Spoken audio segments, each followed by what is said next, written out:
తెలుగు ఉపాధ్యాయులకు విద్యార్థులకు శుభాకాంక్షలు. తొందరలో ఆగస్టు 29వ తేదీ గిడుగు రామమూర్తి పంతులు జయంతి సందర్భంగా తెలుగు భాషా దినోత్సవం రాబోతున్నది. ఆ రోజున ఉపాధ్యాయులు లేదా విద్యార్థులు ఎలా మాట్లాడితే బాగుంటుంది అనేది ఈ వీడియోలో నేను మీకు అందిస్తున్నాను. మీరందరూ ఈ వీడియో చూడండి, షేర్ చేయండి, లైక్ చేయండి. మాట్లాడాలని అనుకున్నటువంటి వారందరూ ఈ వీడియోను ఉపయోగించుకోండి. తెలుగు భాషా దినోత్సవంలో పాల్గొంటున్న మీ అందరికీ శుభాకాంక్షలు, నమస్కారాలు. ఈరోజు ఆగస్టు 29. ఎందుకు ఈరోజు తెలుగు భాషకు పండుగ జరుపుకుంటున్నాం?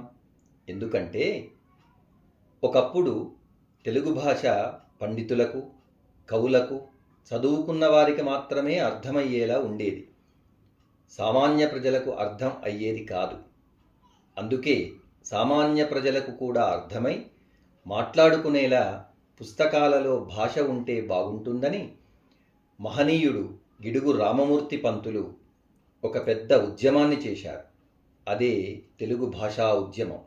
అంటే గ్రాంధిక భాషలో ఉన్న వచనాన్ని తెలుగు వాడుక భాషలోకి తీసుకువచ్చి ప్రతిరోజు ప్రజలు మాట్లాడే భాషలో ఉన్న అందం ఎంత గొప్పదో అందరికీ తెలిపిన మహనీయుడు గిడుగు వెంకట రామమూర్తి పంతులు. అందుకే వారు వాడుక భాష ఉద్యమ పితామహుడిగా పేరుగాంచారు. గిడుగు రామమూర్తి పంతులు బహుభాషావేత్త, సంఘ సంస్కర్త, చరిత్రకారుడు. పుస్తకాలు వ్యవహారిక భాషలో రాయడం అలవాటు చేయడానికి చిత్తశుద్ధితో పనిచేసిన అచ్చ తెలుగు చిచ్చరపిడుగు మన గిడుగు. గిడుగు వల్ల పుస్తకాలు రాయడం అనేది కవులు, పండితులు మాత్రమే కాదు, సృజనాత్మకత కలిగిన ఎవరైనా ఆ పని చేయవచ్చు అని ఉద్యమం ద్వారా నిరూపించి సాహిత్యాన్ని అందరికీ అందించారు. అందరూ రాయగలిగేలా బాటలు వేశారు. వ్యావహారిక భాష అంటే రోజువారీ సంభాషణలో ప్రజలు ఉపయోగించే భాష. అంటే మన కుటుంబంలో మన తల్లిదండ్రులతో, అన్నదమ్ములతో, స్నేహితులతో మాట్లాడే భాష. ఇది పాఠశాలల్లో కనిపించదు, కార్యాలయాల్లో కనిపించదు, ఇతర అధికారిక విషయాలలో కనిపించదు. కానీ వీటిలో కూడా కనిపించేటట్టు చేసిన ఘనత గిడుగువారిది. ఈ వ్యవహారిక భాషకు ఎటువంటి కట్టుబాట్లు ఉండవు. ఇది సహజంగా, స్వేచ్ఛగా మాట్లాడే భాష. అందుకే తెలుగు భాషను సంస్కరించి, ఉద్ధరించి, తెలుగు భాష అతి సామాన్య ప్రజలకు కూడా చేరువయ్యేలా, ప్రతి ఒక్కరి మనసులో నాటుకునేలా తెలుగు కీర్తిని పెంచి తెలుగు వెలుగును పంచిన మహనీయుడు గిడుగు వెంకట రామమూర్తి. వీరి పుట్టినరోజు ఆగస్టు 29. అందువల్ల వారి పుట్టినరోజును మనం భాషా దినోత్సవంగా జరుపుకుంటున్నాం. ఈ సందర్భంగా మనమందరం కంకణం కట్టుకోవాలి.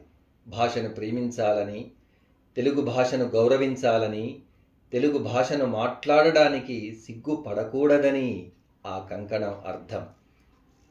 ఏ దేశమేగినా ఎందుకాలీడినా పొగడరా నీ తల్లి భూమి భారతిని అని రాయప్రోలు సుబ్బారావు గారు అన్నట్టుగా ఎక్కడికి వెళ్ళినా, ఏ ఉద్యోగం చేస్తున్నా, ఏ దేశంలో స్థిరపడినా మన మాతృభాషను మర్చిపోకుండా మాట్లాడాలి, ప్రేమించాలి. మాతృభాష అంటే మనం అమ్మ కడుపులో ఉండగా తన రక్తము ద్వారా అమ్మ మన శరీరంలోకి ప్రవేశపెట్టిన భాష. అందుకే అది అమ్మ భాష. అదే మన తెలుగు భాష. దాన్ని మరచిపోతే తల్లిని మరచినట్టే. అందులో ప్రపంచంలోకెల్లా అతి సుందరమైనది, మధురమైనది మన తెలుగు భాష. ఆంధ్రత్వం ఆంధ్ర భాషా చ నాల్పస్య తపఫలం అని కదా. తెలుగువాడిగా పుట్టడం, తెలుగు భాష రావడం అనేది ఎన్నో జన్మలుగా చేసుకున్న తపస్సుకు ఫలితం. ఆంగ్ల భాషలో ఎంత చదువుకున్నా మన ఆలోచనలను తెలుగు భాషలో చెప్పినట్టుగా చెప్పలేము. అదే తెలుగు భాష, మాతృభాష గొప్పతనం. భాషను గౌరవించి, ఇష్టపడి చదువుకొని, నేర్చుకొని 10 మందికి పంచినప్పుడు కదా గిడుగువారి ఆశయాలు తీర్చిన వారిమవుతాం.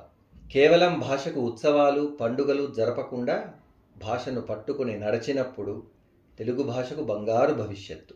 అప్పుడు ప్రపంచంలో అతి సుందరమైన, అందమైన భాష మరింత ముందుకు నడుస్తుంది. ఆ విధంగా ప్రయత్నాలు జరుగుతాయని ఆశిద్దాం. నమస్కారం.